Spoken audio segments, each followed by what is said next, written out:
Some love stories are meant to last forever, but sometimes forever is cut heartbreakingly short. In August 2024, a group of experienced hikers in the Colorado Rockies noticed something unusual at the bottom of a 90-meter ravine. A glint of blue metal, barely visible through decades of overgrown vegetation.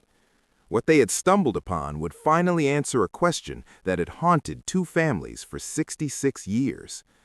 At the bottom of that ravine, hidden beneath pine trees and mountain brush that had grown over it for more than 6 decades, was a 1956 Ford F-100 pickup truck.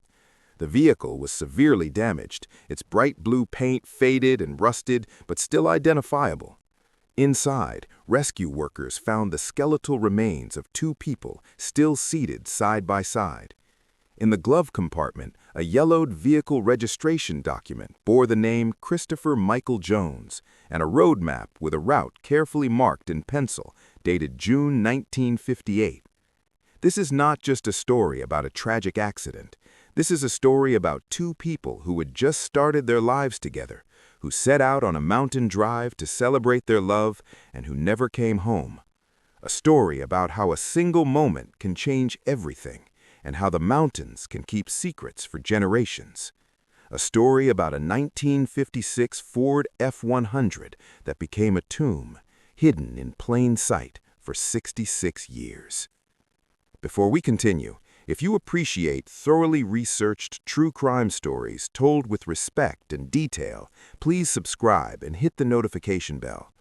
Today, we're uncovering every aspect of a case that took more than 6 decades to solve, and the love story at its heart will stay with you long after this video ends. Christopher Michael Jones was 32 years old in June 1958, a man who had found his purpose in life through hard work and love. Standing at 5 foot 11 inches with a solid athletic build, Christopher had dark brown hair that he kept neatly combed, warm brown eyes, and a gentle voice that could calm even the most frightened patient. He worked as a registered nurse at Boulder Community Hospital, where she was known for her dedication and her ability to make patients feel cared for during their most vulnerable moments. Sarah had been born in 1929 in a small town in Iowa, the daughter of a school teacher and a farmer. She had always wanted to be a nurse, drawn to the idea of helping others. After graduating from nursing school in 1951, she had moved to Colorado, attracted by the mountain scenery and the opportunities at Boulder's growing hospital. She loved the mountains with a passion that Christopher found endearing, often talking about how the peaks made her feel closer to something greater than herself. Christopher and Sarah had met in March 1956 in the most ordinary of circumstances. Christopher had been delivering a repaired car to a doctor at the hospital when he had literally bumped into Sarah in the parking lot, causing her to drop the stack of patient files she was carrying. He had immediately knelt to help her gather the scattered papers, apologizing profusely. Sarah had laughed, told him it was her fault for not watching where she was going, and their eyes had met over a file folder labeled Admissions. From that moment, as both would later tell friends, they had known. Sometimes love is like that, immediate, certain, undeniable. Their courtship had been proper and sweet. Christopher would pick Sarah up after her nursing shifts, and they would have dinner at the local diner. On weekends, they would drive into the mountains, Christopher and his prized possession at the time, a well-maintained 1948 Chevrolet, Sarah navigating with maps and pointing out scenic overlooks she wanted to explore. They discovered they both loved the same things: quiet evenings, honest conversation, the beauty of Colorado's landscape, and the simple dream of building a life together. Christopher proposed on Christmas Eve 1956, presenting Sarah with a modest but beautiful diamond ring he had saved for months to afford. They were married on Valentine's Day, February 14, 1957, in a small ceremony at Boulder's First Presbyterian Church. Sarah wore a simple white dress that she had sewn herself, and Christopher wore his best suit.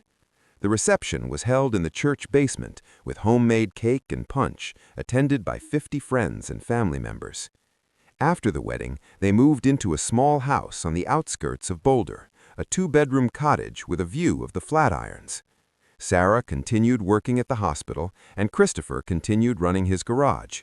They were building a life together, saving money, making plans. Sarah wanted children eventually, at least 2. Christopher wanted to expand his garage, maybe hire an employee.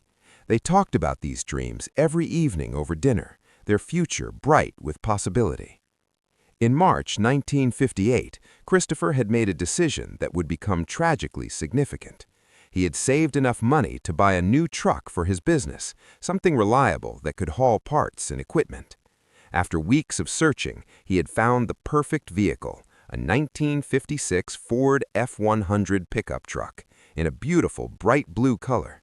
The truck was only 2 years old, in excellent condition, with a V8 engine that Christopher had personally inspected and approved.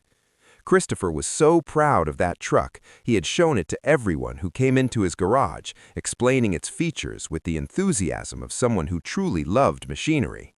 The bright blue paint gleamed in the sunlight, and Christopher kept it meticulously clean. Sarah had teased him gently about his attachment to the vehicle, but she understood. The truck represented success, independence, the tangible result of Christopher's hard work. "We should take it on a real trip," Sarah had suggested one evening in late May. "Just the 2 of us. We never had a proper honeymoon." Christopher immediately loved the idea. They had been married for a year, but their honeymoon had been just 2 days in Denver due to work obligations. A real trip, several days exploring the mountains Sarah loved so much, sounded perfect. They had planned the trip carefully over several weeks. They would leave Boulder on Sunday, June 15, 1958, and drive through the Rocky Mountains to the small town of Glenwood Springs, famous for its hot springs and scenic beauty. The route would take them west from Boulder through the mountains, following Highway 40 through the Continental Divide, then south to Glenwood Springs. It was a drive of approximately 170 miles that would take most of the day, accounting for the mountain roads and the frequent stops they planned to make for photographs and picnics. Christopher had booked a room at the Hotel Colorado, a historic landmark that Sarah had always wanted to visit. June 14th, the day before their departure, Christopher had spent the entire day preparing the Ford F-100. He had changed the oil, checked the tire pressure, examined the brakes, and filled the gas tank. He had packed emergency supplies in the truck bed, a spare tire, tools, extra water, a first aid kit, blankets, and a flashlight. Christopher was a mechanic who understood that mountain roads could be unpredictable, and he believed in being prepared. Sarah had packed their suitcase that evening, casual clothes for both of them, Sarah's camera for taking photographs, toiletries, and the book she was currently reading. She had also packed a picnic basket with sandwiches, fruit, cookies, and a thermos of lemonade for the drive. That night, June 14, 1958, Christopher and Sarah Jones went to bed excited about the adventure ahead of them. They were young, in love, and looking forward to 3 days of mountain scenery, time together, and the hot springs that Sarah had been talking about for weeks. They fell asleep holding hands as they often did, with no idea that they had less than 12 hours left to live. The last entry in Sarah's diary, which would later be found by her mother when going through Sarah's belongings, was dated June 14, 1958. It read, "Tomorrow we leave for Glenwood Springs. Christopher has the truck ready, and I have the camera ready. I can't wait to see the mountains with my husband. I'm the luckiest woman alive." Sunday, June 15, 1958, began with perfect Colorado weather. The sky was clear and bright blue, the temperature was a comfortable 68 degrees, and there wasn't a cloud in sight. It was exactly the kind of day that made people fall in love with Colorado, the kind of day that promised adventure and beauty. Christopher and Sarah Jones woke at 5:30 in the morning, both too excited to sleep any longer. They had a quick breakfast of coffee and toast, double-checked their packed bags, and loaded everything into the bright blue Ford F-100. By 6:45, they were ready to go. Their neighbor, Mrs. Helen Patterson, was watering her garden when they pulled out of the driveway at 7 a.m. She later told police that she had waved to them, and both Christopher and Sarah had waved back, both of them smiling. "They looked so happy," Mrs. Patterson would say, "like two kids on Christmas morning. I remember thinking how nice it was to see a young couple so in love. And that beautiful blue truck they had, it was shining in the morning sun." That image of Christopher and Sarah waving goodbye, smiling in the front seat of the bright blue Ford F-100, would be the last time anyone from Boulder would see them alive. The route Christopher had planned would take them northwest from Boulder, through the mountain town of Nederland, then west on Highway 40 toward the Continental Divide. It was a scenic route that Christopher knew well from previous trips, though he had never driven it in the F-100. At 8:32 a.m., Christopher pulled into Miller's gas station in the small mountain town of Idaho Springs, about 40 miles from Boulder. The owner, Jack Miller, remembered them clearly when questioned later by police. Christopher had filled the truck's gas tank and bought 2 Coca-Colas from the cooler. Sarah had gone inside to use the restroom and had commented to Jack's wife, Betty, about how beautiful the mountains looked that morning. "The young lady was very friendly," Betty Miller told investigators. "She asked about the best scenic overlooks on Highway 40. I told her about Berthoud Pass, said the views from up there were spectacular. She thanked me and said she couldn't wait to see it. She seemed very excited about the trip." Jack Miller noted the mileage when he filled the tank. The Ford F-100 had 6,847 miles on the odometer. He also noted, because he was a careful record keeper, that Christopher had paid with a $5 bill and received change. The timestamp on the receipt was 8:32 a.m. Christopher and Sarah left Miller's gas station at approximately 8:45 a.m., heading west on Highway 40 toward Berthoud Pass. Jack Miller watched them drive away, noticing that Christopher was driving carefully, not speeding, exactly the kind of responsible driver you wanted to see on mountain roads. That was the last confirmed sighting of Christopher and Sarah Jones. Highway 40 over Berthoud Pass was one of Colorado's most scenic routes, but it was also one of the most dangerous. The road climbed to an elevation of 11,307 feet at the pass, winding through steep mountain terrain with dramatic drop-offs. In 1958, the road was narrower than it would later become, with fewer guardrails and less sophisticated safety features. The views were spectacular, but the risks were real, especially for drivers unfamiliar with mountain conditions. Christopher and Sarah should have arrived in Glenwood Springs by early evening, around 6 or 7 p.m., accounting for the mountain driving and scenic stops. They had a reservation at the Hotel Colorado for 2 nights, checking in on June 15th and checking out on June 17th. When Christopher and Sarah didn't arrive at the hotel by 8 p.m. on June 15th, the front desk clerk made a note but wasn't concerned. Travelers were often delayed on mountain roads, especially if they stopped frequently for sightseeing. When they still hadn't arrived or called by midnight, the clerk noted it as a no-show, but didn't take any action. No-shows were not uncommon in the hotel business. By Monday, June 16, 1958, when Christopher still hadn't checked in, the hotel manager called the number Christopher had provided when making the reservation. The phone rang at the Jones residence in Boulder, but no one answered. The manager left a message with the hotel switchboard operator to try again later. Meanwhile, back in Boulder, Sarah's supervisor at the hospital was concerned. Sarah had been scheduled to work on Wednesday, June 18th, and she had always been punctual and responsible about her schedule. Sarah had told her supervisor about the Glenwood Springs trip, and the supervisor had noted that Sarah should be back by Wednesday morning. But when the supervisor tried calling the Jones residence on Monday evening and got no answer, she felt a small flutter of worry. By Tuesday, June 17th, when Christopher didn't open his garage and Sarah still couldn't be reached, friends and family began to seriously worry. Christopher's assistant at the garage, a young man named Tom Bradley, knew that Christopher had planned to return on Wednesday, but Christopher was usually reliable about checking in. When Tom drove by the Jones house and found it locked up with mail accumulating in the mailbox, he called Christopher's father. Robert Jones, Christopher's father, immediately drove to his son's house. Finding it empty, he called Sarah's parents in Iowa. They hadn't heard from Sarah since before the trip. Robert Jones then called the Boulder Police Department at 3 o'clock on Tuesday afternoon, June 17, 1958, to report his son and daughter-in-law missing. The Boulder Police Department took the missing person report seriously, especially given that both Christopher and Sarah were responsible adults with no history of disappearing or causing worry.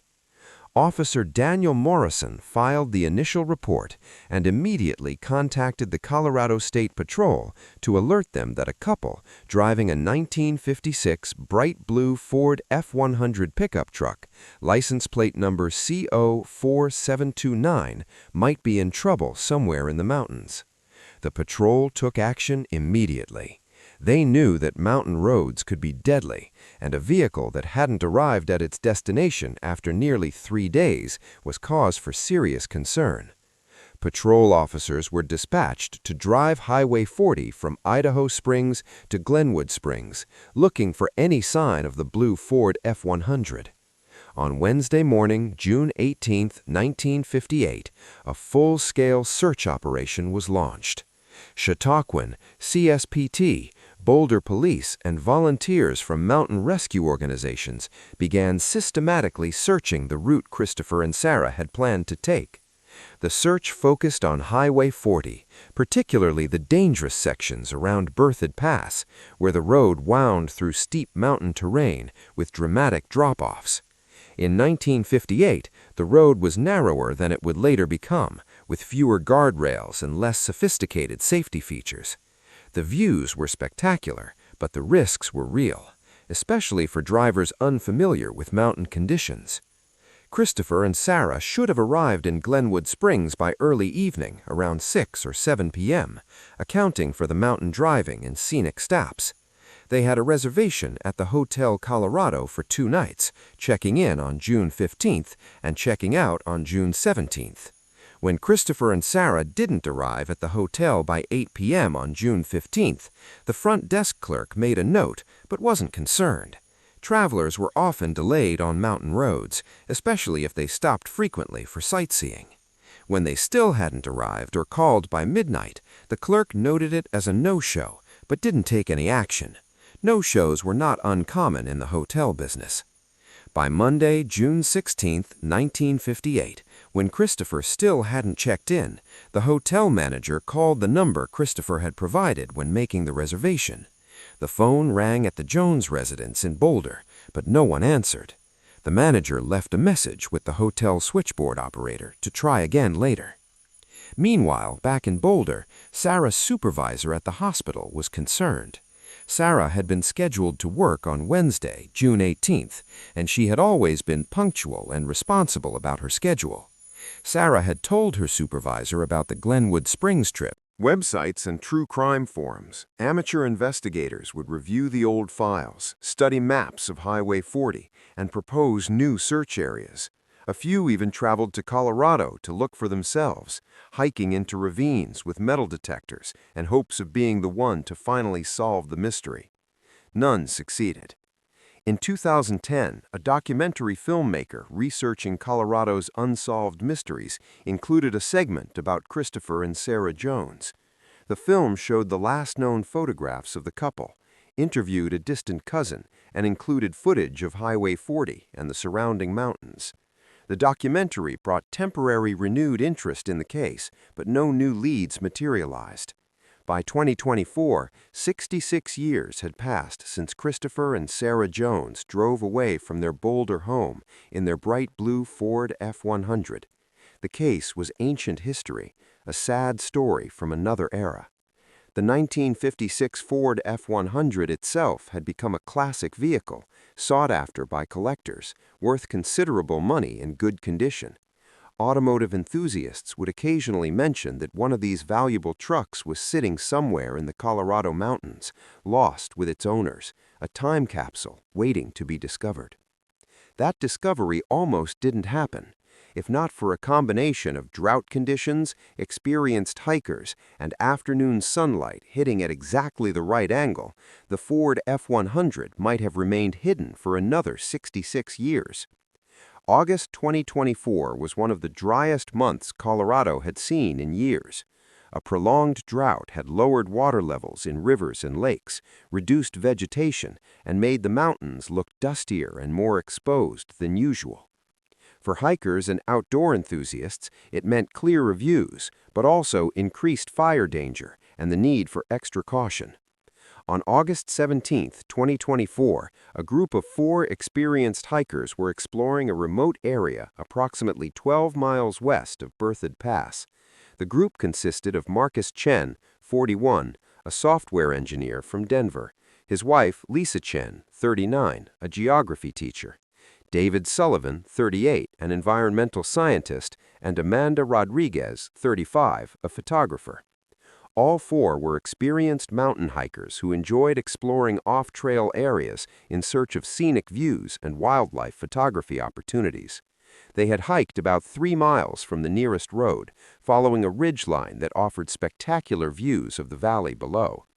At around 3 p.m. in the afternoon, they stopped at a particularly scenic outcropping to rest and take photographs. Amanda Rodriguez, always looking for interesting shots, was scanning the ravine below with her camera's telephoto lens when something caught her eye. About 90 meters down the steep slope, partially hidden by pine trees and thick undergrowth, was a flash of blue that didn't look natural. "Hey, look at this," Amanda said to the others, handing her camera to Marcus. "Down there in that ravine, does that look like metal to you?" Marcus looked through the camera lens using the zoom function to get a closer view. The blue color was partially obscured by vegetation, but it definitely looked metallic, and it looked large, like a vehicle or a large piece of machinery. "That's definitely something man-made," Marcus said. "Could be an old mining equipment, or, wait, could that be a vehicle?" The group spent several minutes trying to get a better view. David Sullivan pulled out binoculars and studied the area carefully. "I think it is a vehicle," he said. "I can see what looks like a window frame, and that blue looks like old automotive paint." They were faced with a decision. The ravine was extremely steep, and getting down to investigate would be dangerous. But if there was a vehicle down there, and if it was related to one of the many unsolved disappearances in Colorado's mountains, they had a responsibility to report it.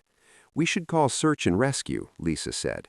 "If that's a vehicle, there might be people down there who need to be recovered." Using a satellite phone, they were beyond cell phone coverage, Marcus called Clear Creek County Search and Rescue at 3:45 p.m.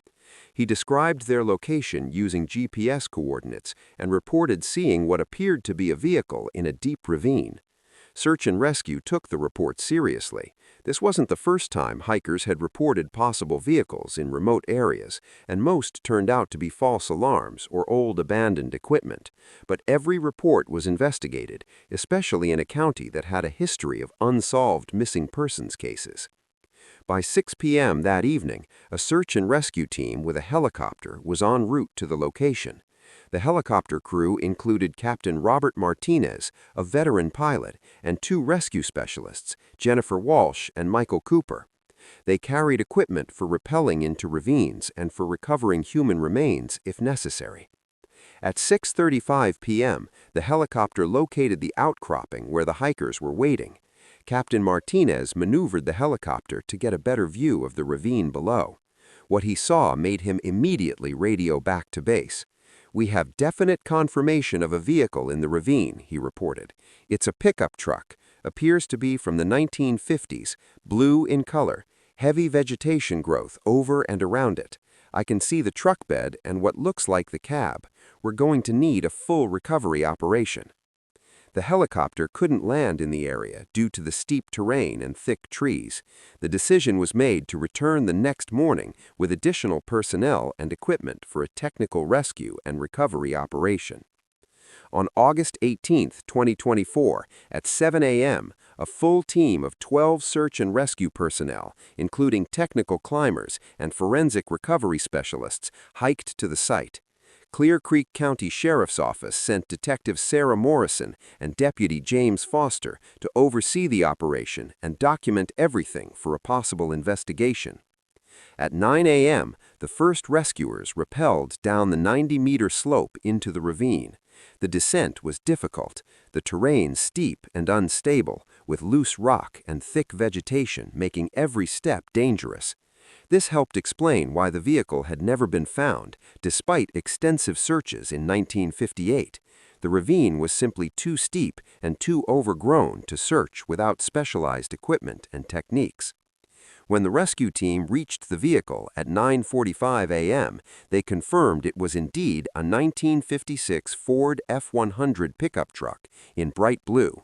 The truck was severely damaged, consistent with a 90-meter fall down a steep slope. The front end was crushed, the windshield was shattered, and the body was dented and rusted. But the basic structure of the vehicle was intact, and remarkably, the license plate on the rear bumper was still partially readable, K047. Inside the cab, the rescue workers found skeletal remains of 2 people still seated in the front seat. The driver's side skeleton was slumped over the steering wheel. The passenger side skeleton was leaning against the door. The dry mountain environment and the enclosed cab had partially preserved clothing and some personal items. Detective Morrison carefully documented the scene from the top of the ravine using binoculars and camera equipment, while forensic specialists in the ravine took detailed photographs before disturbing anything. This was potentially a crime scene, though the age and circumstances made that unlikely. In the glove compartment, they found a vehicle registration document. The paper was yellowed and partially deteriorated, but still legible. The registration was issued to Christopher Michael Jones, address in Boulder, Colorado, for a 1956 Ford F-100, license plate K04729. The document was dated 1958. On the bench seat between the 2 skeletons, the team found a leather purse, partially deteriorated, but with contents still inside. A wallet in the purse was a Colorado driver's license for Sarah Marie Thompson Jones, issued in 1957. The laminated license, though faded and cracked, was still readable. Other items found in the vehicle included a rusted thermos, a deteriorated picnic basket, a camera with film still inside, though the film was completely degraded and useless after 66 years of exposure. A road map of Colorado with a route marked in pencil from Boulder to Glenwood Springs. Suitcases in the truck bed, contents mostly deteriorated, and 2 wedding rings still on the finger bones of the skeletons. Detective Morrison immediately began researching missing persons cases from the 1950s involving a Ford F-100. Within 2 hours, she had located the file on Christopher and Sarah Jones, missing since June 15, 1958, last seen driving a bright blue Ford F-100 on Highway 40. "We found them," Detective Morrison radioed to Sheriff Cooper. "After 66 years, we found Christopher and Sarah Jones." The recovery operation took 2 full days. The terrain was so difficult that the truck itself couldn't be removed. Only the remains and personal items could be carefully extracted. The skeletal remains were placed in body bags and carefully carried up the slope using rope systems. Personal items were documented, photographed, and carefully preserved as evidence and as items to potentially return to any surviving family members. Dr. Patricia Hoffman, the Clear Creek County medical examiner, examined the remains. Based on skeletal analysis, she confirmed 2 individuals, 1 male approximately 5 foot 10 inches to 6 feet tall, and 1 female approximately 5 foot 5 inches to 5 foot 7 inches tall. The physical descriptions matched Christopher and Sarah Jones. The remains showed evidence of massive trauma consistent with a high-speed impact, suggesting death had been instantaneous or nearly so. The vehicle's position and the path of destruction visible on the mountainside told the story of what had happened. At some point on June 15, 1958, the Ford F-100 had left Highway 40, likely at a turf several hundred yards above the ravine. The truck had crashed through underbrush, broken through small trees, and tumbled down the extremely steep slope, falling 90 meters before coming to rest at the bottom of the ravine. Why had the truck left the road? After 66 years, it was impossible to know for certain. Brake failure was possible, though the mechanism couldn't be examined in the severely rusted vehicle. Driver error was possible. Perhaps Christopher had been distracted by the scenic views. A mechanical failure of some kind was possible. An animal in the road was possible. The truth had died with Christopher and Sarah. What was clear was that the location where the truck had gone off the road was in a particularly dangerous section of the old Highway 40, a sharp curve with a steep drop-off. In 1958, this section had minimal guardrails. The point where the truck left the road was directly above where it was found, but the dense forest and the steepness of the terrain had completely hidden the crash site from the road above. When the 1958 search teams had driven along Highway 40, they would have passed directly over the crash site without seeing any evidence below. The truck had fallen so far and so fast that it had crashed through the forest canopy, and within weeks, new growth would have begun concealing it. Within months, it would have been invisible from the road. Within years, it would have been completely hidden by pine trees and mountain vegetation. The discovery made international news. Missing couple found after 66 years in Colorado Ravine read headlines around the world. The story captured public imagination. A young couple on a romantic mountain drive, a tragic accident, a bright blue Ford F-100 hidden for more than 6 decades, a mystery finally solved. The discovery of Christopher and Sarah Jones after 66 years brought a bittersweet mixture of relief and renewed grief to the few surviving family members. Most of the people who had loved them most were already gone, having died without ever knowing what happened.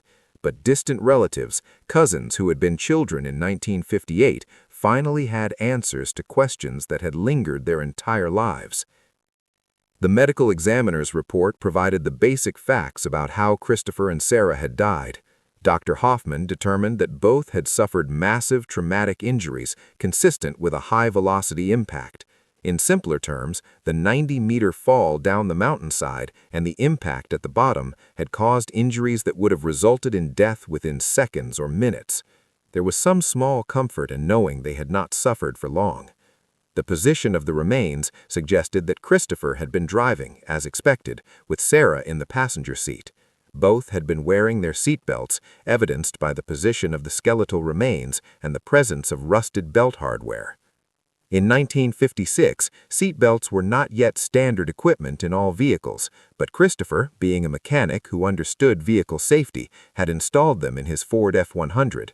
Those seatbelts had kept Christopher and Sarah in the vehicle during the fall, but they couldn't save them from the impact. The truck's position and the trail of broken trees and disturbed earth up the mountainside allowed accident reconstruction specialists to piece together what had likely happened on that June morning in 1958. The Ford F-100 had been traveling west on Highway 40, approximately 12 miles west of Berthoud Pass. For reasons that would never be known with certainty, the truck had failed to make the curve. Several theories were possible. Brake failure was one explanation, though the rusted condition of the vehicle made it impossible to examine the brake system meaningfully. Driver error was possible. Perhaps Christopher had been distracted by the scenic views. A mechanical failure of some kind was possible. An animal in the road was possible. The truth had died with Christopher and Sarah.